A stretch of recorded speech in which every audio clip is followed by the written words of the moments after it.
ஐ சுத்த தமிழ் வீரம் ரத்தத்தில ஊரும் சிங்க தமிழ தங்க தமிழ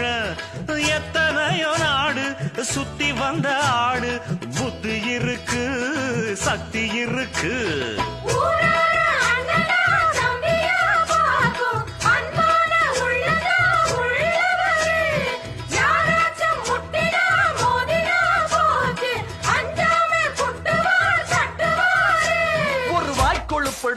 அடுத்தவன் வரக்களு புழுத்தா அவன் தோல் உரிப்பவன்டா தமிழச்சி பால் குடிச்சவன்டா அட விஷயங்கள் பல அறிஞ்சவன்னா விவரங்கள் பல புரிஞ்சவன்னா பண்டைக்கு வந்தா சவால் விட்டா கடியத்தான் புடிச்சுத்தான் கை விரல்ல சுத்துல அண்ணாச்சி ஒன்னா புண்ணாக்கு தின்னவ சாந்து பொட்டு ஒரு சந்தன பொட்டு எடுத்து வச்சுக்க மாமா